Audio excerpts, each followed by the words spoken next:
নমস্কার, নিউজ 18 বাংলায় আপনাদের স্বাগত। ঠিক রাত 8টায় শুরু করছি দুয়ারে রিপোর্টার, আপনাদের সঙ্গে আমি প্রিয়াঙ্কা। শর্ত চিঠি দুর্ভাগ্যজনক। 5 শর্ত দিয়ে চিঠি আন্দোলনকারীদের। মুখ্যমন্ত্রীর উপস্থিতি, লাইভ টেলিকাস্টের শর্ত দিয়ে কোনো আলোচনা হয় না। মুখ্য সচিব বললেন রাজ্য খোলামেলা আলোচনা চায়। মুখ্য সচিবের এমনটাই মন্তব্য। আশা করব পড়ুয়ারা কাজে ফিরবে। আলোচনায় যেটা একটা পরিবেশ যেখানে আমরা কোনো কন্ডিশনস রেখে আলোচনা করা যায় না, এটা আপনারা সকলেই জানেন। আমরা চাইছিলাম খোলামেলা আলোচনা হবে, একটু পারস্পরিক ব্রেনস্টর্মিং হবে, ওদের কি কি কনসার্নস গুলো আছে এটা যাতে আমরা শুনতে পারি, ওই কনসার্নস গুলোকে যাতে আমরা আলোচনার মাধ্যমে অ্যাড্রেস করতে পারি, এই উদ্দেশ্য নিয়ে আজকে মেলও পাঠানো হয়েছিল। যেহেতু ওদের রেসপন্স এরকম আসেনি, আমরা আজকে এই সভা করতে পারিনি। এই কন্ডিশনস গুলো রেখে এটা হলে তারপরে আলোচনা হবে, এই মানসিকতা আমার মনে হয় ঠিক নেই। They are all educated people, they know how to do discussions. একটু খোলামেলা আলোচনা করার জন্য ওদের আসার উচিত ছিল, কিন্তু আসেনি, এটা দুর্ভাগ্যের বিষয়। শর্ত আরোপে রাজনীতি, খোলা মনে আলোচনা চায় রাজ্য, বললেন চন্দ্রিমা ভট্টাচার্য। শর্ত দিয়ে খোলা মনে আলোচনা হয় না, অনর মনোভাবে রাজনীতি প্রকাশ পাচ্ছে, এমনটাই মন্তব্য চন্দ্রিমা ভট্টাচার্যের। ভোরের চিঠি নিয়েও প্রশ্ন চন্দ্রিমা। আলোচনা যদি খোলা মন চান, শর্ত দিয়ে নয়, কন্ডিশন দিয়ে কোনো কিছু হবে না। সুতরাং ওই কন্ডিশন থেকে যদি সরে এসে আপনারা আপনাদের রোগী পরিষেবা কাজটাতে ফিরে যান, জনসাধারণের পক্ষ থেকে তারা যেমন আপনাদের অনেক সুখ্যাতি করবে, আমরাও তেমনি বলবো যে কর্মবিরতি থেকে বিরত হয়ে এবার কাজে ফিরুন। নতুন শর্ত দিলেন জুনিয়র ডাক্তাররা। আরো তীব্র স্নায়ুর লড়াই। কঠিন হলো আলোচনার রাস্তা। মুখ্য সচিবকে পাল্টা চিঠি জুনিয়র ডাক্তারদের। পাল্টা শর্ত দিয়ে চিঠি জুনিয়র ডাক্তারদের। অন্তত 30 জনকে বৈঠকে থাকতে দিতে হবে। 5 দফার দাবির ভিত্তিতেই বৈঠকের শর্ত। মুখ্যমন্ত্রীর উপস্থিতিতে বৈঠকের শর্ত, বৈঠকের সরাসরি সম্প্রচারের শর্ত দেওয়া হয়েছে। অভিজিৎ রয়েছে আমাদের সঙ্গে সরাসরি। অভিজিৎ, তাহলে বলাই যায় যে আরো কঠিন হলো এই আলোচনার রাস্তা।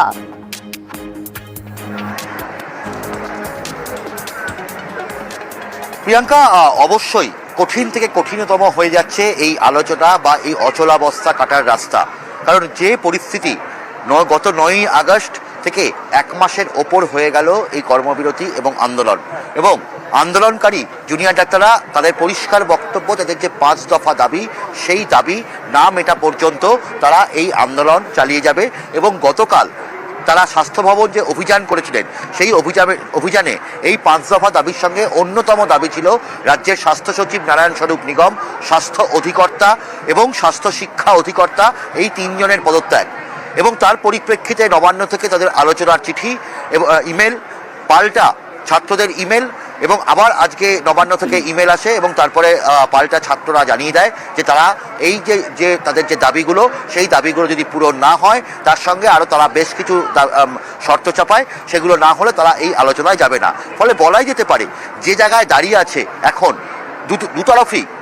একদিকে সরকার বলছে যে খোলা মনে আলোচনা করতে হবে, অন্যদিকে আন্দোলনকারীদের পরিষ্কার বক্তব্য যে খোলা মনে আলোচনা করার মানে এই অর্থ নয় যে তারা তাদের দাবিকে বিসর্জন দেবে। তাদের বক্তব্য যে তারা তাদের দাবিতে অনড় থাকবে এবং তার সঙ্গে মুখ্যমন্ত্রীকে এই বৈঠকে থাকতে হবে, এবং একই সঙ্গে তাদের মোট 26টা মেডিকেল কলেজের মোট 30 জন প্রতিনিধিকে এই আলোচনায় অংশগ্রহণ করাতে হবে, এবং তার সঙ্গে সরাসরি সম্প্রচার করতে হবে, লাইভ স্ট্রিমিং করতে হবে, এই আলোচনা প্রকাশ্যে আসতে হবে। এই আলোচনা কোনো ক্লোজ ডোর আলোচনায় তারা বিশ্বাসী নয়। ফলে বলাই যেতে পারে যে একদিকে সরকারের তরফ থেকে যে বক্তব্য বলা হচ্ছে, সেই বক্তব্য খণ্ডন করছে আন্দোলনকারীরা, অন্যদিকে আন্দোলনকারীরা যে বক্তব্য বলছেন, সেই বক্তব্যর সঙ্গে সহমত নয় সরকার। ফলে অবশ্যই এই গোটা বিষয়টা অত্যন্ত জটিল থেকে জটিলতম হয়ে যাচ্ছে। এখন দেখার বিষয় যে বরফ কতদূর গলে এবং কি আগামী দিনে কি পরিস্থিতি এগোয়। তবে আজকেও যে এই আন্দোলন, মানে এখনো তারা অনড় জুনিয়র ডাক্তাররা ওখানেই বসে থাকবেন কি? স্বাস্থ্য ভবনের সামনে তাদের যে বিক্ষোভ, সেখানেই তারা বসে থাকবেন?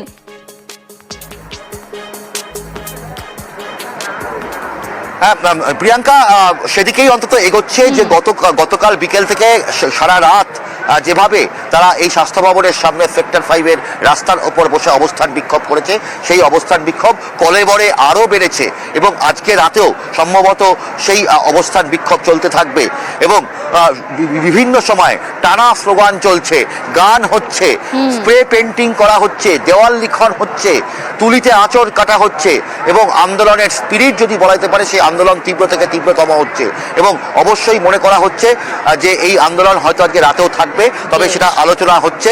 এখন আবার তারা ছাত্রছাত্রীরা তারা সাধারণ সভা বৈঠকে বসেছে, তবে যা ইঙ্গিত যেরকম এগোচ্ছে কি উঠে আসে এবং এই আন্দোলন এই বিক্ষোভ আজকেও তারা এগিয়ে নিয়ে যান কিনা সেদিকে অবশ্যই নজর রেখো। আরো আপডেট তোমার কাছ থেকে আগামী সময় নেবো অভিজিৎ, ধন্যবাদ।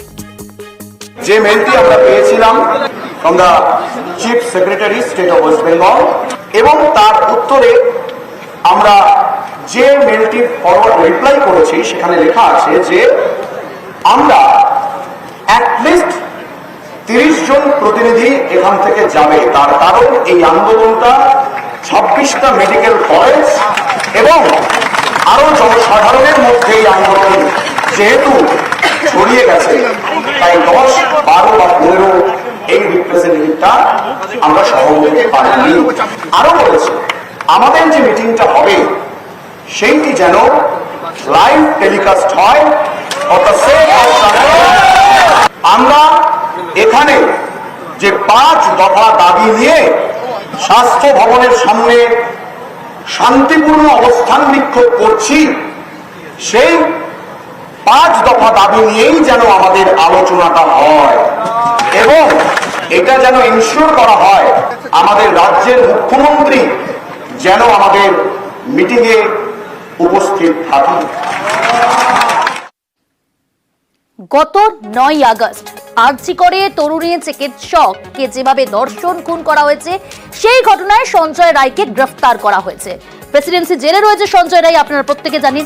তাকে জেরা করতে পারে প্রেসিডেন্সি জেলে সিবিআই এবং সঙ্গে গেল মেডিকেল টিম। কেন জানেন? তার গতিবিধিতে নানা রহস্য দানা বেঁধেছে। সেই সমস্ত আপডেট নিয়ে ফিরছি, জানাবো আপনাদের। সঙ্গে থাকবেন বিরতির পর।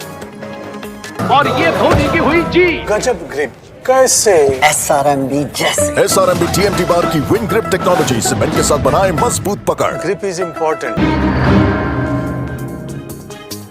যেমনটা বলছিলাম বিরতিতে যাওয়ার আগে আপনাদের, সঞ্জয় রায় তাকে জেরা করতে প্রেসিডেন্সি জেলে সিবিআই আধিকারিকেরা, সঙ্গে গিয়েছে অবশ্যই মেডিকেল টিম। কিন্তু এখনো কি জেরা করা হচ্ছে, কি আপডেট রয়েছে জানবো। অর্পিতা রয়েছে আমাদের সঙ্গে সরাসরি। অর্পিতা, কোন কোন বিষয়গুলোতে নজর দিয়ে এই জেরা সিবিআই এর? আর 2, আমি তোমাকে জানতে চাইবো যে এখনো কি জেরা চলছে?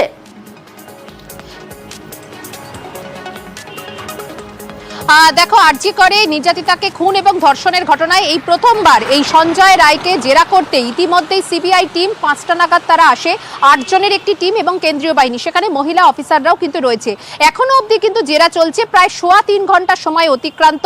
মূলত যে বিষয়গুলো তাকে জেরা করা হচ্ছে তাতে বেশিরভাগই কিন্তু অসঙ্গতি রয়েছে বলে সিবিআই সূত্র থেকে খবর। প্রথমত, ঘটনার রাতে সঞ্জয় রায় সেখানে বারবার ওই বিল্ডিং এ ঢুকেছিল, অর্থাৎ তাকে 3 বার দেখা গিয়েছে সিসি ক্যামেরায় ঢুকতে এবং বেরোতে। কিন্তু তাছাড়াও হাসপাতালে প্রায় 6টা জায়গা রয়েছে ওই বিল্ডিং এ ঢোকার জন্য, অর্থাৎ ফ্রন্ট সাইড ছাড়াও ব্যাক সাইডে পিছনের দিকে প্রায় এরকম সব মিলিয়ে 6টা জায়গা আছে ঢোকার জন্য, যেখানে কিনা চেস্ট ডিপার্টমেন্টে যাওয়া যায়। তাহলে কি সিসি ক্যামেরা এড়িয়ে সেখানে কি সে ঢুকেছিল, সেই বিষয়টা কিন্তু জানার চেষ্টা করছে সিবিআই আধিকারিকরা। পাশাপাশি তার যে বয়ান, সেখানে একাধিক জায়গায় অসঙ্গতি দেখা গিয়েছে। কারণ ঘটনার যেদিনকে তার দেহ উদ্ধার হয় ওই নির্যাতিতার, তার ঠিক আগের দিন যে সময় সে ঢুকেছিল তার পরের দিনও কিছু কিছু জনের বয়ানে কিন্তু উঠে এসেছে যে 9 তারিখও এই সঞ্জয় সেখানে কিন্তু হাসপাতালে ঢুকেছিল বলে অভিযোগ। ফলে সেই জায়গা থেকে সিবিআই আধিকারিকরা জানার চেষ্টা করছে যে কখন সে ঢুকেছিল এবং কখন সে বেরিয়েছিল। কিছু কিছু ফুটেজ থাকলেও এখনো বেশ কিছু ফুটেজ কিন্তু পাওয়া যাচ্ছে না, যেখানে সঞ্জয় যে বেরোচ্ছে কোথায় সেটা কিন্তু বোঝা যাচ্ছে না। ফলে সেই জায়গা থেকে সঞ্জয়কে দফায় দফায় কিন্তু জেরা করা হচ্ছে এবং সঞ্জয় যে অজুহাত দেখিয়ে বলেছিল যে সে চেস্ট ডিপার্টমেন্টে সে ঢুকেছিল সেই সেমিনার হলে, সেই সেই তথ্য মানতে নারাজ সিবিআই আধিকারিকরা, কারণ তার বয়ানে বিভিন্ন জায়গায় রয়েছে অসঙ্গতি। আর সেই জায়গা থেকে সিবিআই যেটা মনে করছে যে এই সঞ্জয় কিছু লুকানোর চেষ্টা করছে বা প্রমাণ লোপাটের যে তথ্য, সেই তথ্যে কিন্তু তার হাত থাকলেও থাকতে পারে। সেই কারণে সিবিআই আধিকারিকরা এখনো 3.25 ঘন্টা সময় অতিক্রান্ত, কিন্তু তারা প্রেসিডেন্সি সংশোধনাগারে সঞ্জয় রায়কে দফায় দফায় তারা জেরা করছে। এবং এই যে ঘটনার আগের দিন অর্থাৎ 9 তারিখ যেদিনকে দেহ উদ্ধার হয় এবং 8 তারিখ, এই 8 তারিখের রাতের যে গতিবিধি অর্থাৎ সঞ্জয়ের যে গতিবিধি, সেটা কিন্তু অত্যন্ত রহস্যজনক এবং অত্যন্ত সেটা কিন্তু সাসপিসিয়াস। সেই কারণে আজকে জেলে এসে জেরা করছে এই প্রথমবার। অর্থাৎ সেই রহস্যজনক খুঁটিতেই আজকের এই জেরা সিবিআই এর সঞ্জয় রায়কে। বিরূপাক্ষ বিশ্বাস, নানা কীর্তি ইতিমধ্যেই প্রকাশ এসেছে, আরো কীর্তি ফাঁস হলো। কি জানেন, এবার ডাক্তারিতে ভর্তি করার নাম করে টাকা আদায়ের অভিযোগ এই বিরূপাক্ষ বিশ্বাসের বিরুদ্ধে। মুর্শিদাবাদের পড়ুয়ার কাছ থেকে টাকা আদায়ের অভিযোগ বিরূপাক্ষ বিশ্বাসের বিরুদ্ধে। প্রণব রয়েছে আমাদের সঙ্গে। প্রণব, নির্দিষ্টভাবে কি অভিযোগ? কতদিনকার আগে এই টাকা নিয়েছিল বলে অভিযোগ করছে তার অভিভাবক?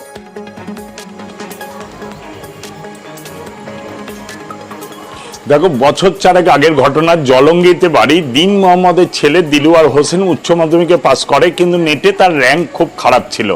তারপরে কিন্তু এই দিন মোহাম্মদের সঙ্গে একটা সূত্র থেকে বিরূপাক্ষ বিশ্বাসের সঙ্গে যোগাযোগ হয় এবং বিরূপাক্ষ বিশ্বাস তখনই তাকে আশ্বাস দেয় বহরম তোমার কলকাতার একটি বেসরকারি হাসপাতালে মেডিকেল কলেজে তাকে সুযোগ করে দেবে, তার জন্য তাকে 70 লক্ষ টাকা দিতে হবে এবং তাতে রাজি হয়ে যায়। তারপরেই সে 3 লক্ষ টাকা এবং 5 লক্ষ টাকা, দু দফায় মোট 8 লক্ষ টাকা নেয় বিরূপাক্ষ বিশ্বাস এবং তার অ্যাকাউন্টেই কিন্তু সেই টাকা পাঠিয়ে দেন দিন মোহাম্মদ আর কি। তারপরে কিন্তু পরবর্তীকালে আবার 10 লক্ষ টাকা কিছুদিনের মধ্যেই চেয়ে পাঠায়। তখন সে এই দিন মোহাম্মদ জানতে পারে সে প্রতারণার শিকার হয়েছেন এবং তারপরে তিনি বলেন আমার ছেলেকে ভর্তি করতে হবে না, আপনি টাকাটা ফেরত দেন। এবং টাকা ফেরত দিতে সে অস্বীকার করে, উল্টে তাকে নানা রকম ভাবে গালিগালাজ এবং ভয় দেখানো হয় বলে অভিযোগ। তারপরে কিন্তু তিনি জলঙ্গি থানায় অভিযোগ দায়ের করেন এবং জলঙ্গি থানা থেকেও সেইভাবে ব্যবস্থা না নেয়। তারপরে তিনি বহরমপুর জেলা জজ আদালতে আর কি দ্বারস্থ হন এবং সেখান থেকে কোর্টের নির্দেশ পাওয়ার পরেই জলঙ্গি থানাকে এফআইআর করার নির্দেশ দেয়। তারপরে কিন্তু পুলিশ তোমার ব্যবস্থা নেয়, তার বিরুদ্ধে এফআইআর করা হয় এবং তারপরেই কিন্তু কোর্টে কেস চালু হয়। এবং ওই দিন মোহাম্মদের অভিযোগ যে তাকে ছেলেকে কলকাতায় একটা কলেজে মেডিকেল কলেজে ভর্তি করে দেওয়ার জন্য বর্ধমানে তাকে ডেকে 2 দফায় টাকা নেওয়া হয়েছিল। শুধু তাই নয়, ভর্তি করে দেওয়া হবে মেডিকেলে, কিন্তু তারপরেই 2 দফায় 8 লক্ষ টাকা নেওয়ার পরেই কিন্তু সে বারে বারে টাকা চাইতে থাকে। তখনই তারা বুঝতে পারেন যে তার প্রতারণার শিকার হচ্ছেন এবং এইভাবে কিন্তু তিনি আজকে বিরূপাক্ষ বিশ্বাসের বিরুদ্ধে ক্ষোভ উগড়ে দেন। বেশ, পরীক্ষার রেজাল্ট হওয়ার পর কিছু মার্ক যখন কম হয়ে যায় ছেলে, তখন আমি ওর সঙ্গে যোগাযোগ করে আমি বলি যে এটা কি করা যায়। আলোচনা করে আমাকে বলে যে আপনি আজকালের মধ্যে তাহলে সিট বুকিংয়ের জন্য আমাকে 3 লক্ষ টাকা দিয়ে দেন। আর আমার সঙ্গে যেটা বললো কেপিসি কলেজে আমি অ্যাডমিশনটা করে দেবো, এর জন্য 76 লক্ষ টাকা টোটালে লাগবে। সেটা ভর্তি করার সময় আপনাকে স্কুল টিউশন ফিজ হিসাবে চেক দিয়ে দিতে হবে। 1 মাস পরে আবার বলছে 10 লক্ষ টাকা লাগবে নগদ। ওই ডাক্তারবাবু আমাকে উল্টোপাল্টা হুমকি কথাবার্তা বলে, টাকা নিয়ে নিই, যা পারিস তাই করে নিই, নানান রকমের কথাবার্তা বলেছিল। ডায়েরি প্রথমত জেনারেল ডায়েরি করি, কিনারায় হয় না, কোনো তদন্ত হয় না, আমি কোর্টে কেস করি। উত্তরবঙ্গ মেডিকেল কলেজের দিকে নজর রাখি। আপনারা জানেন সেখানে লাগাতার বিক্ষোভ, কিন্তু সেই বিক্ষোভেই কমলো শাস্তি। থ্রেট কালচারে 5 পড়ুয়াকে সাসপেন্ড। 5 পড়ুয়াকে 6 মাসের জন্য সাসপেন্ড। হোস্টেলে আর থাকতে পারবেন না অভিযুক্তরা। একটা বৈঠক হয়েছে, কাউন্সিলের বৈঠক। সেই বৈঠকের সিদ্ধান্ত পরবর্তীতে সেই সিদ্ধান্ত স্থগিত করে দেওয়া হলো। সার্বিক বিষয় জানাবে পার্থপ্রতিম রয়েছে আমাদের সঙ্গে। পার্থপ্রতিম, দেখো, তোমাকে জানিয়ে রাখি, উত্তরবঙ্গ মেডিকেল কলেজে থ্রেট কালচার দীর্ঘদিন ধরেই এই অভিযোগ উঠে আসছে এবং এর পিছনে একটা পড়ুয়াদেরই একটা অংশ জড়িত। এবং গত 6 সেপ্টেম্বর বিশ্ববিদ্যালয়ের অধ্যক্ষকে ঘেরাও করে কিন্তু পড়ুয়াদের একটা বড় অংশ এই অভিযোগ তোলে এবং তারা দাবি করে যে এই থ্রেট কালচারের সঙ্গে জড়িত ডিন এবং সহকারী ডিন, এবং তারপর অধ্যক্ষের পর ডিনকে ঘেরাও করে বসে তারা, এবং ওই দিন ডিন এবং সহকারী ডিন দুজনেই কিন্তু পদত্যাগ করে। একটি তদন্ত কমিটি গঠন করা হয় এবং গত সোমবার সেই তদন্ত কমিটির রিপোর্ট অনুযায়ী 12 জনকে কিন্তু শাস্তির মুখে পড়তে হয়। তার মধ্যে ডিন, সহকারী ডিন তো রয়েছিলেন, তাছাড়া এই 5 জন পড়ুয়া তাদেরকে কিন্তু বহিষ্কারের সিদ্ধান্তে নিয়েছিল কলেজ কাউন্সিল। তারপর গত মঙ্গলবার মানে গতকাল আবারও পড়ুয়াদের একটা অংশ তারা অধ্যক্ষকে ঘেরাও করে দাবি জানায় যে 5 পড়ুয়াকে বহিষ্কার করা হয়েছে তাদের বিষয়টি পুনর্বিবেচনা করা দরকার এবং তাদের আত্মসমর্পণের সুযোগ দেওয়া দরকার। এবং সেই মতো গতকাল পড়ুয়াদের চাপে পড়ে রাত 11:30 নাগাদ বৈঠক শুরু হয় আবার কলেজ কাউন্সিলে। সেখানে মাত্র 8 জন সদস্য উপস্থিত ছিলেন এবং গতকালের এই বৈঠক নিয়ে যথেষ্ট বিতর্ক তৈরি হয়েছিল আজকে। কিন্তু গতকালের বৈঠকে ঠিক হয় যে এই 5 পড়ুয়াকে যে শাস্তি দেওয়া হয়েছিল, বহিষ্কারের সিদ্ধান্ত নেওয়া হয়েছিল, তা আপাতত স্থগিত থাকবে এবং আজ সেই সিদ্ধান্ত এবং আজ আবারও বৈঠক বসে। সেখানে কিন্তু এই 5 পড়ুয়ার শাস্তি অনেকটাই কমলো, অর্থাৎ তাদের বহিষ্কারের সিদ্ধান্তকে অনেকটাই কর্তৃপক্ষ এবং 6 মাস তাদেরকে সাসপেন্ড করা হয়েছে। অর্থাৎ বিক্ষোভেই কমলো শাস্তি উত্তরবঙ্গ মেডিকেলে। পাশাপাশি নজর রাখি, ডিন পদ ছাড়লেন সুপার। ডিন অফ স্টুডেন্টস এর পদ থেকে ইস্তফা। বর্ধমান মেডিকেলে ডিনের পদ সামলাতেন সুপার। অভিক থেকে মদতের অভিযোগ ডিনের বিরুদ্ধে। বর্ধমান মেডিকেলে বিক্ষোভ জুনিয়র চিকিৎসকদের। মেডিকেলের অধ্যক্ষের অফিসের সামনেই ধর্ণা, চাপেই মেডিকেল কাউন্সিলে ইস্তফা চিঠি ডিনের। রয়েছে আমাদের সঙ্গে শরদিন্দু। শরদিন্দু, কতটা চাপে এই ইস্তফা?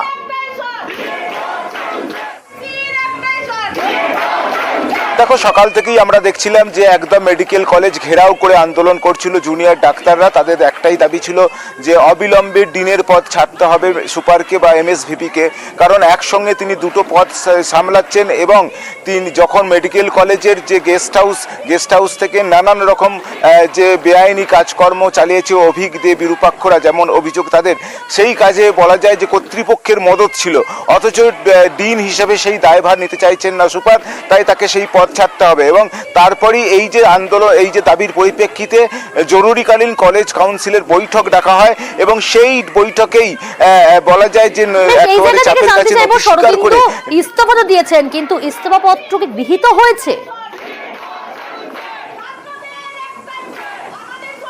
দেখো, ইস্তফাপত্র গৃহীত হওয়া বর্ধমান মেডিকেলের যে প্রিন্সিপালের পক্ষে সম্ভব নয়, কারণ এটা মেডিকেল কাউন্সিলকে জানাতে হয় এবং সেই মেডিকেল কাউন্সিলকে সেই চিঠি পাঠানো হয়েছে। পাশাপাশি রাজ্য স্বাস্থ্য দপ্তরেও সেই চিঠি পাঠানো হয়েছে। এখন ইন্ডিয়ান মেডিকেল কাউন্সিলের পক্ষ থেকে সেটা গৃহীত হলে তবেই সেটা গৃহীত হবে। তবে চাপের কাছে তিনি যে নথি স্বীকার করলেন এটা একেবারেই স্পষ্ট এবং এখনও সেই কলেজ কাউন্সিলের বৈঠক কিন্তু চলছে এবং সেই বৈঠকে আরও বেশ কিছু সিদ্ধান্ত নেওয়া হয়েছে। তাদের মধ্যে তোমাকে জানিয়ে রাখি যে 18 জন জুনিয়র ডাক্তার ইন্টার্ন সহ 18 জনকে হস্টেলে ঢুকতে বারণ করা হয়েছে, কারণ ইতিমধ্যেই এই যে থ্রেট কালচার নিয়ে তদন্ত শুরু হয়েছে, তাই এই তদন্ত চলাকালীন তারা নির্দোষ প্রমাণিত না হওয়া পর্যন্ত হস্টেলে ঢুকতে পারবে না, এমন বৈঠকও নেওয়া হয়েছে। এই বৈঠকে এখন এই যে ছাত্রছাত্রীরা তারা দাবি জানাচ্ছিলেন যে সুপারকে ছাড়তে হবে ডিনের পদ, আপাতত সেই দাবি কিন্তু মেনে নেওয়া হলো, সেটা বলাই যায়। সন্দীপ ঘোষের যে মূল পান্ডা বিরূপক্ষ বিশ্বাস, বিশাল সরকার সহ কর্তৃপক্ষের প্রত্যক্ষ এবং পরোক্ষ মদতে তারা এই অপকর্ম এবং সমাজ বিরোধী কাজকর্মগুলো পরিচালনা করে এসেছিল। তার মধ্যে পাস ফেল, অনার্স থেকে শুরু করে অবৈধভাবে ছাত্রদের কাছ থেকে টাকা তোলা, সিন্ডিকেট চক্র, ক্যান্টিন দুর্নীতি এবং সর্বশেষ যে মারাত্মক অভিযোগ, প্রিন্সিপাল অফিসের গেস্ট হাউস তারা ব্যবহার করে নিজের পছন্দ মতো, ইচ্ছে মতো চিত্ত বিনোদন এবং মনোরঞ্জনের কাজে তারা ব্যবহার করত। মাননীয় এমএসভিপি যিনি ডিন এবং স্টুডেন্টস অ্যাফেয়ার্সের দায়িত্বে রয়েছেন, উনি এই অভিযোগ অস্বীকার করে সম্পূর্ণ দায় নতুন প্রিন্সিপালের ওপর ঘাড়ে চাপিয়ে দেন। এক ব্যক্তি একাধিক পদ যেন গ্রহণ করে থাকতে না পারেন, সেই মর্মে এমএসভিপি ডক্টর তাপস ঘোষকে তার ডিন পদ থেকে অপসারণের দাবি জানাচ্ছি। আমরা আরো গুরুত্বপূর্ণ খবর নিয়ে ফিরছি, কারণ বিরূপাক্ষ বিশ্বাস, অভিক দে, তাদের একের পর এক কীর্তি কুকীর্তি প্রকাশ্যে আসছে। এরপরেও নিয়ে আসছে এই ধরনের আরো খবর নিয়ে। সঙ্গে থাকবেন, ছোট্ট একটা বিরতির পর দ্রুত ফিরছি।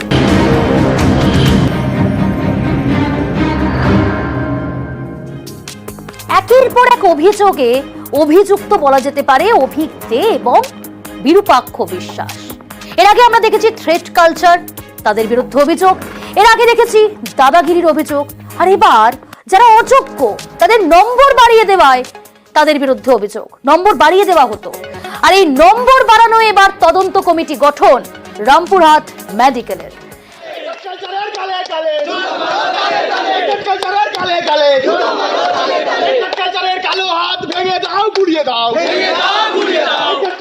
পড়ুয়ারা বিক্ষোভ দেখান এবং একই সঙ্গে তদন্ত কমিটি গঠন করে দেওয়া হলো রামপুরহাট মেডিকেলে।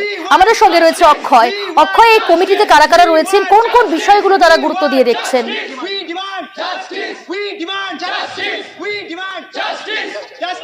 দেখো, তোমাকে প্রথমে বলে রাখি, অভিক এবং বিরূপাক্ষ ঘনিষ্ঠ যারা আছে তাদের বিরুদ্ধে যেটা মূলত অভিযোগ তুলছেন জুনিয়র ডাক্তাররা, যে যারা অযোগ্য তাদের নাম্বার বাড়িয়ে দেওয়া হয়েছে এবং যারা যোগ্য প্রার্থী ছিলেন তাদের নাম্বার কমিয়ে দেওয়া হয়েছে। এর ফলে কিন্তু অনেকে সমস্যায় পড়েছিল একসময়। এবং যেটা মূলত অভিযোগ যারা ডাক্তারি পড়ুয়া আছে এবং জুনিয়র ডাক্তার আছে, যে ডক্টর অভিক দে এবং বিরূপাক্ষ বিশ্বাসের যারা ছত্রছায়ায় কাজ করতো, বিশেষ করে চিকিৎসক অনিকেত গাঙ্গুলি এবং ফাইনাল ইয়ারের ছাত্র মিঠুন মজুমদার, তারাই কিন্তু এতদিন ধরে যে থ্রেট কালচার চালিয়ে এসেছে এবং তার পাশাপাশি তাদের মতো করে যে সমস্ত ডাক্তারি পড়ুয়া যারা ছিল তারা চলতো না এবং তাদেরকে পছন্দ মতোই তাদেরকে অনার্স পাইয়ে দেওয়া হতো, নাম্বার বাড়ানো হতো, কমানো হতো, তাদের কথা মতো কিন্তু সেইভাবে চলতো। এবং বিশেষ করে যে থ্রেট কালচারের উপরেও আজকে যারা জুনিয়র ডাক্তার আছে তারা একটা অভিযোগ করেন এবং নাম্বার যা অযোগ্যদের যেভাবে বাড়িয়ে দেওয়া হয়েছে সেই নিয়ে অভিযোগ দেওয়া হয়েছে। এবং হাসপাতাল কর্তৃপক্ষ ইতিমধ্যে একটি কমিটি গঠন করেছে এবং সেই বিষয়টি সমস্তটি ইউনিভার্সিটিতে জানানো হবে, তেমনটাই রামপুরহাট মেডিকেল কলেজ হাসপাতালের প্রিন্সিপাল করবি বলাল জানিয়েছেন। তবে যারা পড়ুয়া এবং জুনিয়র ডাক্তার তাদের একটাই প্রশ্ন, যে এতদিন ধরে যে অযোগ্যদের নাম্বার বাড়িয়ে দেওয়া হলো এগুলি কার মদতে হলো? যদি কর্তৃপক্ষ যুক্ত না থাকতো তাহলে তো এটা সম্ভব ছিল না। পাশাপাশি থ্রেট কালচার নিয়েও অভিযোগ উঠেছে এবং সেই নিয়েও অভিযোগ আজকে জানানো হয়েছে এবং 3 জন ছাত্রের নাম দেওয়া হয়েছে এবং সেই নিয়েও তদন্ত কমিটি গঠন করা হয়েছে। এবং বিশেষ করে আরো একটি দাবি রাখা হয়েছে যে মেডিকেল কলেজে যে ছাত্র ইউনিয়ন হবে সেটি কোনো পলিটিক্যাল দলের যেন না হয়, অরাজনৈতিক ভাবে যেন হয় এবং যাদের বিরুদ্ধে অভিযোগ উঠে এসছে তারা যেন সেই ইউনিয়নে না থাকে, সেই দাবিও জানানো হয়েছে।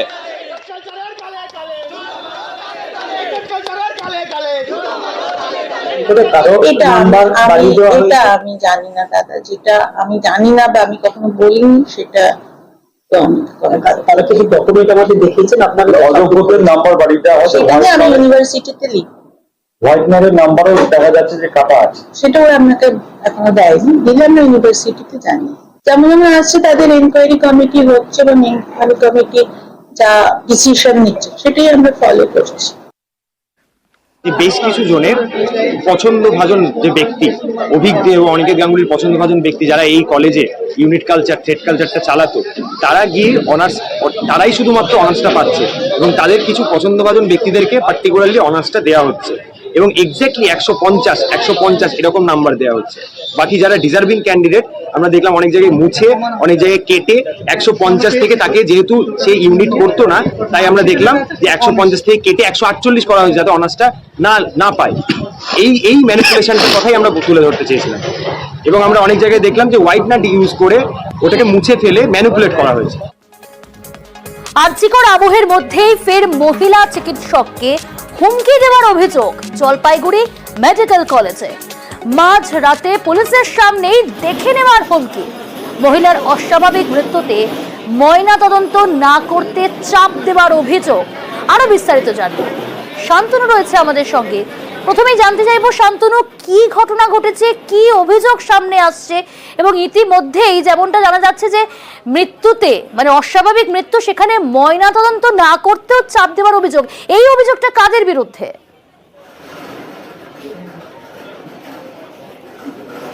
দেখুন, মূলত অভিযোগ উঠেছে রোগী ও তার পরিবারের বিরুদ্ধে। গতকাল রাতে কিন্তু জলপাইগুড়ি শহরের মাসকালাই বাড়ি এলাকার এক মহিলা, যিনি ক্যান্সারে আক্রান্ত, তিনি অসুস্থ হয়ে পড়েন এবং তাকে জলপাইগুড়ি মেডিকেল কলেজের সুপার স্পেশালিটি হাসপাতালে নিয়ে আসা হয়। কিন্তু তাকে যখন নিয়ে আসা হয় তখন চিকিৎসকরা জানান তার পথেই মৃত্যু হয়েছে, অর্থাৎ তিনি মৃত। সেই অবস্থায় পরিবার তাদের বলেন ডেথ সার্টিফিকেট লিখে দেওয়ার কথা, কিন্তু হাসপাতাল কর্তৃপক্ষ বা যে কর্তব্যরত চিকিৎসক ছিলেন তার বক্তব্য হচ্ছে সরকারি নিয়ম অনুযায়ী কেউ যদি রাস্তায় মারা যায় তাহলে পর্যাপ্ত কি কারণে মৃত্যু হলো তার কিন্তু পূর্ণাঙ্গ তদন্ত করতে হবে। এক্ষেত্রে ময়না তদন্তই কিন্তু করার পরেই কিন্তু ডেথ সার্টিফিকেট পাওয়া যাবে। কিন্তু পরিবারের দাবি দীর্ঘদিন তিনি অসুস্থ ছিলেন, সেই গ্রাউন্ডেই কিন্তু তাকে ডেথ সার্টিফিকেট দেওয়া হোক, এই নিয়ে কিন্তু কথা বাড়তে থাকে এবং তারপর তর্ক বিতর্কের মধ্যে গড়ায়।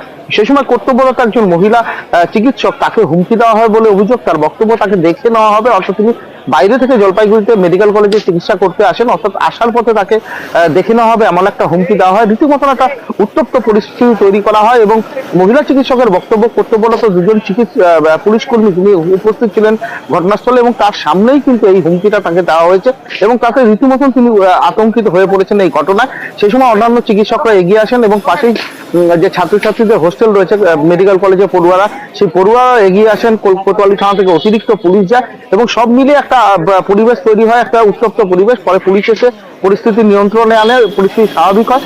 এই নিয়ে কিন্তু মেডিকেল কলেজ কর্তৃপক্ষ বৈঠকে বসে এবং সিদ্ধান্ত হয় যে আগামী দিনে কোনো মৃতদেহ আসলে ঠিক এই বক্তব্য সরকারের যে নির্দেশিকা রয়েছে সেই নির্দেশিকা মেনেই কিন্তু ডেথ সার্টিফিকেট ছাড়া কোনো মৃতদেহ ছাড়া হবে না। কিন্তু সেই মৃতদেহ ডেথ সার্টিফিকেট না দেওয়াকে কেন্দ্র করে যে পরিস্থিতি তৈরি হয়েছিল, যেভাবে থ্রেট দেওয়া হলো চিকিৎসককে, তাতে রীতিমতন অন্যান্য চিকিৎসকরাও আতঙ্কিত। তাদের বক্তব্য তারা রাতে যে চিকিৎসা দেন, বিশেষ করে মহিলা চিকিৎসক যারা রাতে চিকিৎসার জন্য কর্তব্যরত অবস্থায় থাকেন হাসপাতালে, তাদের নিরাপত্তার কি হবে।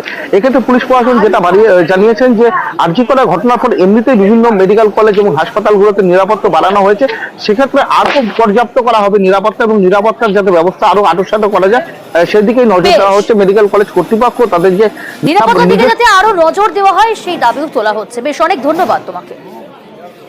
আমরা সবাই মিলে বাইরে এসেছিলাম, তখন আমাকে ওই পেশেন্ট পার্টির মাঝখানে একজন এসে বলে আপনি তো জলপাইগুড়িতেই আছেন, দেখে নেবো আমরা কী করা যায়। এরকম যদি থ্রেট পাওয়া হয় কন্টিনিউয়াসলি একটার পর একটা ইমার্জেন্সি করে, আমরা কী করে এমার্জেন্সি ডিউটি করবো বা কোনো কিছুই ডিউটি করা যাবে না। আমার 2:30 পরে এমার্জেন্সি আছে, আমি তো এখন নিজেই পেশেন্ট ব্রডবেড এসেছিলো, সেটা নিয়ে ওরা পেশেন্ট বডিকে নিয়ে যাবে উইদাউট পোস্টমর্টম, সেটা নিয়ে পুরো যে পুলিশ আছে তিনি তো ফরেই নেই আমাদের, তিনি তো উল্টো আমাদের আগেনস্ট।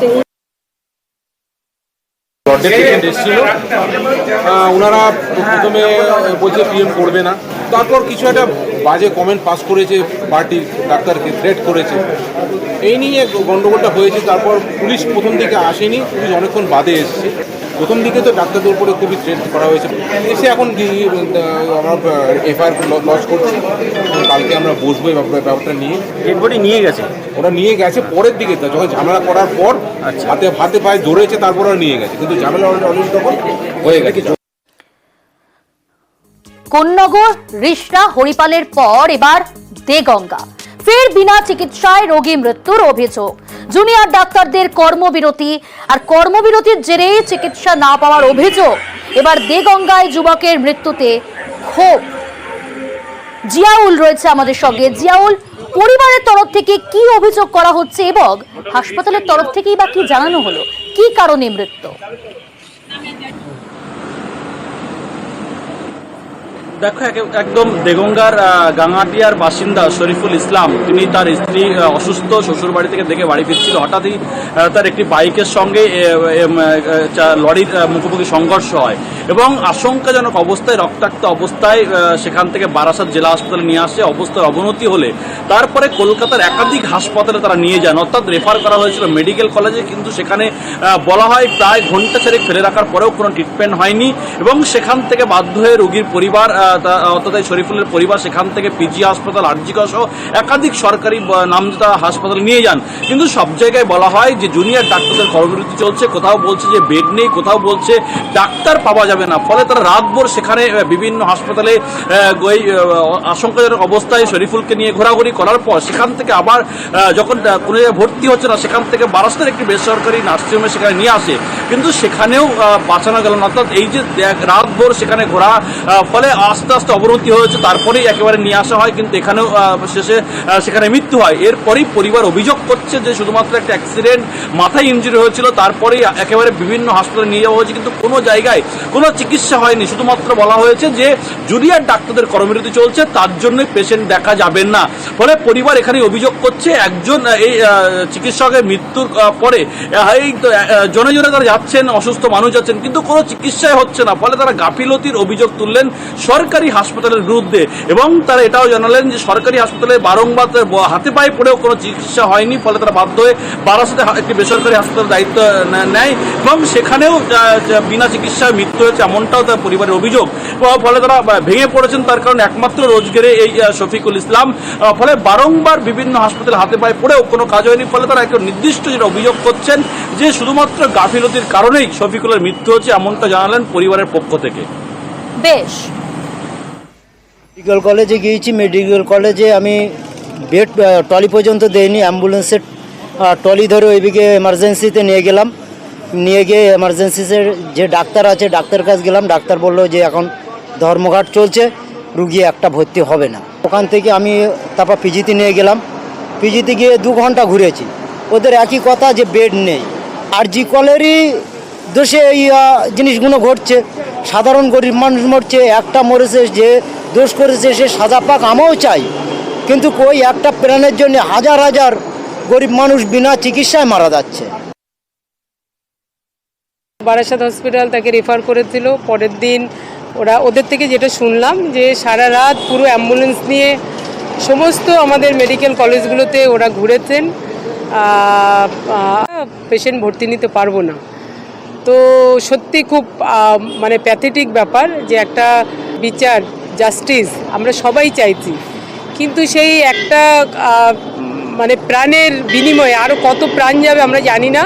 আমি আবার আমার পক্ষ থেকে আমি বলবো আমার সেই জুনিয়র ডাক্তারবাবুদেরকে যে আপনাদেরও বাড়িতে বাবা আছে, মা আছে, যদি এই ধরনের কোনো ঘটনা ঘটে যায় আপনারা মেনে নিতে পারবেন তো? পার্টে তার অপারেশন হয়েছে, সেই অপারেশন থেকে পেশেন্টের যে পরিমাণ পেশেন্টের ইনজুরি ছিল সেখান থেকে পেশেন্ট ভেন্টিলেশনে গেছে, সেখান থেকে পেশেন্টের একটা নিউমোনিয়া হয়েছে। এটা তো একটা প্রসেস, এটা তো হতেই পারে।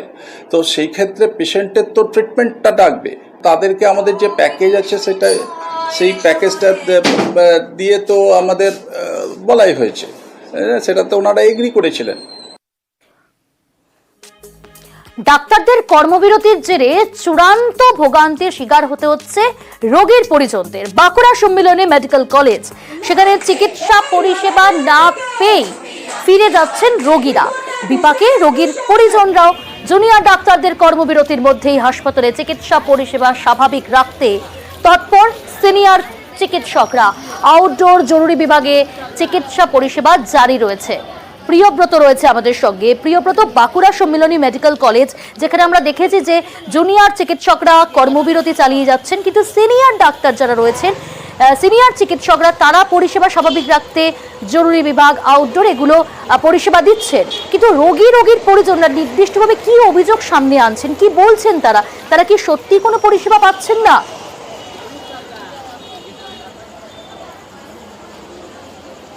একেবারে তুমি যেমন বলছো, পরিষেবা কিন্তু পেতে হলেও যে সিনিয়র চিকিৎসকরা রয়েছেন তারা কিন্তু মুষ্টিমেয়। এক্ষেত্রে যে ইন্টার্ন, পিজিটি বা জুনিয়র চিকিৎসকরা রয়েছেন মূলত তারাই পরিষেবাটা দিয়ে থাকেন। এই যে আউটডোরে পরিষেবা, তার পাশাপাশি এমার্জেন্সি পরিষেবা, যে সুপার স্পেশালিটি ব্লক রয়েছে সেই পরিষেবা দেওয়ার ক্ষেত্রে এই যে জুনিয়র চিকিৎসকদের ভূমিকা, সেটা কিন্তু এই গত 1 মাস ধরে যেভাবে আরজি করে তরুণী কর্তব্যরত চিকিৎসকের মৃত্যু হয়েছে এবং ধর্ষণের কাণ্ড ঘটেছে, তারপর থেকে কিন্তু আজ 5টা যে মেডিকেল কলেজ, সেরকম কিন্তু বাঁকুড়া মেডিকেল কলেজে কর্মবিরতি চলছে, এবং এই কর্মবিরতি থেকেই তারা কিন্তু চিকিৎসা দিচ্ছেন এমনটা দাবি করেছে জুনিয়র চিকিৎসকরা, যারা কখনো কখনো কর্তব্যের ফাঁকে ফাঁকে, যারা আন্দোলনের ফাঁকে ফাঁকে চলে যাচ্ছেন মেডিকেল কলেজের ভিতরে, এবং কখনো সিনিয়র চিকিৎসকদের ডাকে তারা ওটিতে সাহায্য করছেন এমনটা দাবি করেছেন। কিন্তু রোগীর পরিবার পরিজন তারা বলছেন দিনে দিনে কিন্তু দুর্ভোগ বাড়ছে।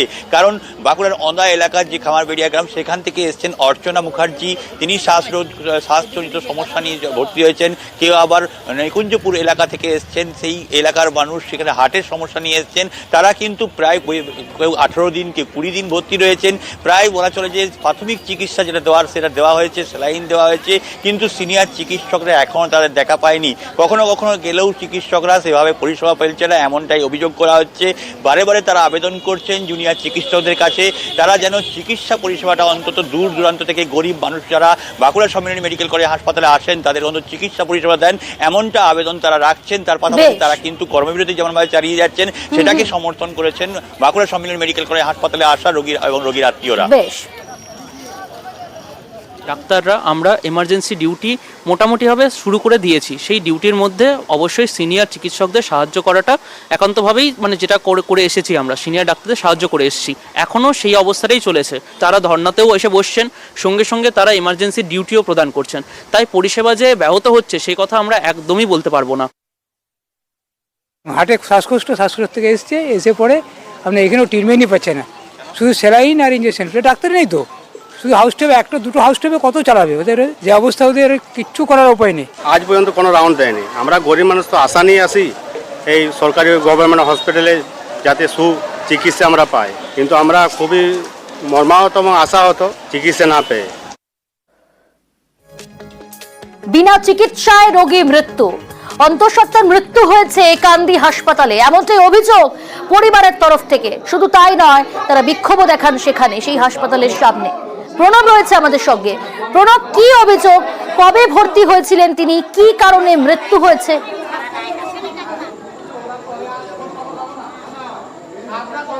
দেখো, বীরভূমের মুরারইশ্বর থেকে আবিদা সুলতানা নামে এক মহিলা, অন্তঃসত্ত্বা মহিলা, তার পেটের যন্ত্রণা হয়, তাকে গতকাল রাত্রিবেলাতেই নিয়ে এসে কান্দি মহকুমা হাসপাতালে ভর্তি করা হয় এবং প্রচণ্ডভাবে পেটে যন্ত্রণা হওয়ার পর তাকে ভর্তি করা হলে কোনো চিকিৎসক আসেননি। যে কর্তব্যরত নার্স ছিলেন তিনি কিন্তু দেখেছেন এবং বারে বারে পরিবারের লোকেরা সারা রাত্রি ধরে একবার চিকিৎসককে কলবুক দিয়ে নিয়ে আসার জন্য আবেদন জানানো হলেও কিন্তু কোনোরকমভাবে আসেনি। তারপরে ভোরের দিকে কিন্তু ওই আবিদা সুলতানার মহিলা তিনি কিন্তু মারা যান। এরপরে কিন্তু চিকিৎসক রোগীর পরিবারের লোকেরা তারা কিন্তু ক্ষোভে ফেটে পড়েন এবং তারা বিক্ষোভ দেখাতে থাকেন এবং তাদের অভিযোগ যে একাধিকবার সারা রাত্রি ধরে যন্ত্রণায় ছটফট করছিল, যাতে চিকিৎসককে কলবুক দেওয়া হয়, একবার অন্ততপক্ষে দেখার জন্য বারে বারে বলা হলেও কিন্তু সিস্টাররা কোনোরকমভাবে কলবুক দেননি বা চিকিৎসককে ডেকে নিয়ে আসেননি।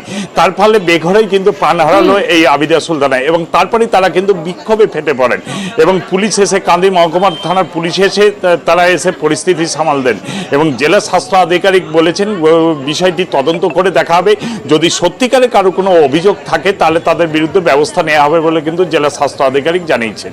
বেশ, হঠাৎ পেটে ব্যথা বাড়িতে বলছে হসপিটাল যাবো, হসপিটাল নিয়ে এলাম, হসপিটালে এসে ভর্তি করলাম। 8টার সময় ডাক্তার বলে সে 9টার সময় এসেছিল, 9টার সময় এসে ডাক্তার চিকিৎসা করার একটু করেছে, কিছু ওষুধ লেখানি, তা বলছে কিছু হয়নি, এমনি সামান্য কিছু হয়নি বলে কি এরকম মারা গেল হঠাৎ বিনা চিকিৎসায়, সেটা চাইছি। এর কোনো পরিপক্ষে আমি ওদের ফাঁসি চাইছি যে ডাক্তাররা যে অন্যায়ভাবে আমার স্ত্রী। হামলা আতঙ্কে খোদ বিচারকরাই, ডায়মন্ড হারবারে বিচারকদের আবাসনে হামলা, জেলা জজকে চিঠি, আতঙ্কিত বিচারকদের, জেলা জজ হাইকোর্টের হস্তক্ষেপ চেয়ে চিঠি।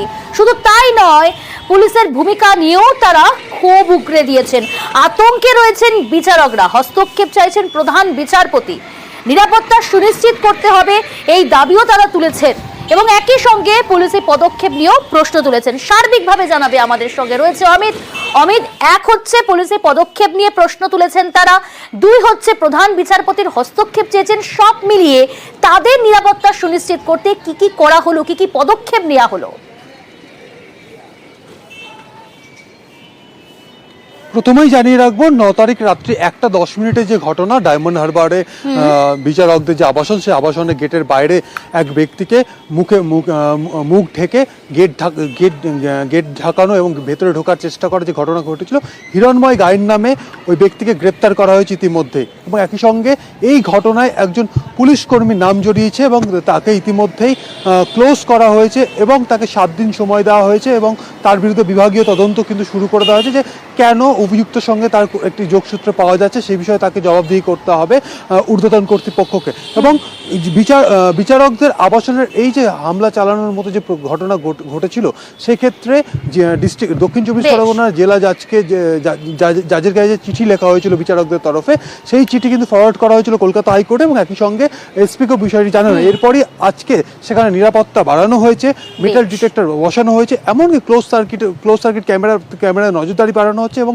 একই সঙ্গে আবাসনে ঢোকার ক্ষেত্রেও বেশ কিছু নিষেধাজ্ঞা পুলিশের তরফে করা হচ্ছে। সেক্ষেত্রে আবাসনের বিচারক এবং বিচারকের পরিবারের সদস্য ছাড়া বাইরের লোক যাতে সেখানে ঢুকতে না পারে এই ধরনের নজর দেওয়া হলো। অনেক ধন্যবাদ অমিত। চোপড়ায় কংগ্রেস কর্মীকে বিধড়ক মারধরের অভিযোগ জেসিবির পরিবারের বিরুদ্ধে। অভিযুক্তদের গ্রেফতারের দাবিতে অবরোধ বিক্ষোভ।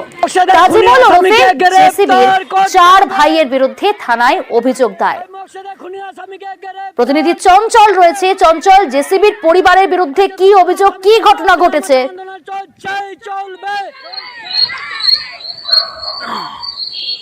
দেখো প্রিয়াঙ্কা, তোমাকে জানিয়ে রাখি যে মাস 3 আগে চোপড়ার যে ভাইরাল ভিডিও কাণ্ড, সেই ভাইরাল ভিডিও কাণ্ডে মূল অভিযুক্ত ছিল জেসিবি ওরফে তাজিমুল। এই জেসিবি এখন কিন্তু জেল হেফাজতে রয়েছে এবং জেসিবির যে পরিবার, তাদের কিন্তু একটা সন্দেহ রয়েছে যে স্থানীয় যে কংগ্রেসের কর্মীর যে পরিবার রয়েছে, তাদের মদতে নাকি জেসিবি রেহাই পাচ্ছে না। এই অভিযোগ এবং এই সন্দেহ হয়ে দুই পরিবারের মধ্যে কিন্তু দীর্ঘদিন ধরে একটা বিবাদ চলছিল এবং গতকাল রাতে দেখা গেছে যে লক্ষ্মীপুর এলাকায় যে বাজার রয়েছে, সেই লক্ষ্মীপুর বাজার এলাকায় মকসুদ আলম নামে ওই কংগ্রেস কর্মী যখন বাজার করতে গেলে তখন জেসিবি পরিবারের লোকজন তাকে ধরে ফেলে এবং বেধড়ক মারধর করে। বেধড়ক মারধর করার পরে কিন্তু জখম অবস্থায় ইসলামপুর মহকুমা হাসপাতালে চিকিৎসাধীন রয়েছে ওই কংগ্রেস কর্মী। এরপরে কিন্তু আজ সকাল থেকে কিন্তু দেখা গেছে যে সকাল থেকে ওই কংগ্রেস কর্মীরা তারা রাস্তায় টায়ার চালিয়ে বিক্ষোভ তাদের বিরুদ্ধে অভিযোগ তুলে কিন্তু দেখো অভিযোগ থানায় লিখিত অভিযোগ হয়েছে এবং অভিযোগের ভিত্তিতে কিন্তু পুলিশ যারা অভিযুক্ত রয়েছে তাদের কিন্তু খোঁজ শুরু করেছে ইতিমধ্যে। বাকিদের যারা খোঁজ শুরু করেছে তাদের বিরুদ্ধে কিন্তু কঠোর শাস্তি ব্যবস্থা করা হবে বা নেওয়া হবে, এমনটা কিন্তু চোপড়া কি ব্যবস্থা নেয়, কতদিনে ব্যবস্থা নেয় পুলিশ, সেদিকে অবশ্যই নজর থাকবে। নজর রাখি পরের খবরে। হোস্টেল থেকে মহিলার দেহ উদ্ধার।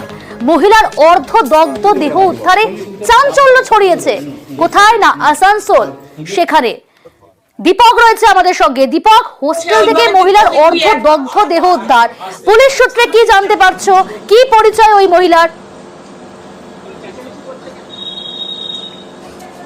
দেখো, মৃত মহিলার নাম হচ্ছে মানা লাহিড়ী, নদিয়ার বাসিন্দা। গত 12 দিন ধরে সে নদিয়াতে বাড়িতে গেছিলেন এবং নদিয়া থেকে আজকে সকালেই ফেরার পর তিনি বাড়ির মধ্যে গৃহবন্দী ছিলেন হোস্টেলে নিজের কামরার মধ্যে।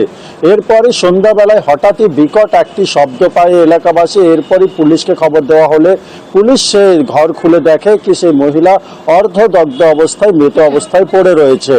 পুলিশ ইতিমধ্যে তদন্ত শুরু করেছে কি নিছক এক দুর্ঘটনা, কি এই মহিলাকে অন্য কোনো কারণে মৃত্যু হয়েছে, খুনের ঘটনা ঘটেছে কিনা, ইতিমধ্যেই তদন্ত শুরু করেছে আসানসোল দুর্গাপুর পুলিশের ডিসি সেন্ট্রাল। তিনি ঘটনাস্থলে যান এবং তদন্ত শুরু করেন। ইতিমধ্যে ঘটনাস্থলে ফরেন্সিক টিমকে ডাকা হচ্ছে এবং এই মহিলার কি কারণে মৃত্যু হয়েছে তা জানার চেষ্টা চালাচ্ছে। আমরা স্থানীয় মৃত্যু অবশ্যই তোমার কাছ থেকে আপডেট নেব। টিএমসি পঞ্চায়েত প্রধানের স্বামীর অত্যাচারে বাড়ি ছাড়া, দোকান ভাঙচুর করে মারধর হুমকির অভিযোগ। শরৎনগরের শরৎদহ গ্রামের ঘটনা। অনুপম রয়েছে। অনুপম, এই বিবাদের কারণ কি এবং পুলিশ সূত্রে এখনো পর্যন্ত কি ব্যবস্থা নেওয়া হলো যাদের বিরুদ্ধে অভিযোগ?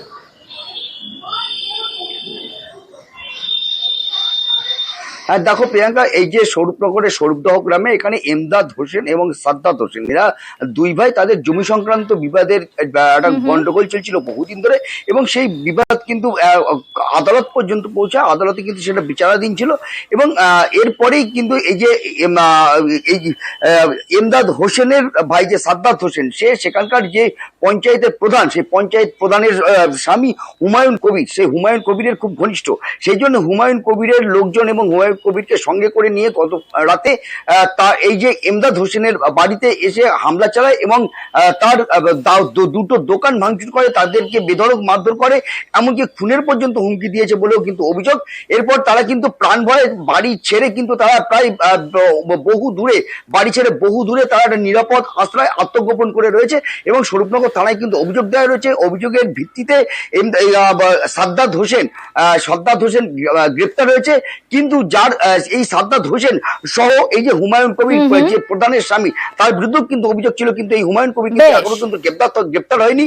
এই সাদ্দাত হোসেনকে আজকে বরিশাল মহকুমা আদালতে তুললে তার জেল হাজতের নির্দেশ দেয় বরিশাল মহকুমা আদালত। বেশ, সীমান্তে অনুপ্রবেশ রুখতে পাহারায় পুলিশ, সীমান্ত সুরক্ষার সেকেন্ড লাইন অফ ডিফেন্স। উত্তর 24 পরগনার বনগাঁ সীমান্তে পাহারা। অনিরুদ্ধ রয়েছে আমাদের সঙ্গে। অনিরুদ্ধ, বিএসএফ এর সঙ্গে সীমান্ত পাহারায় এবার পুলিশ।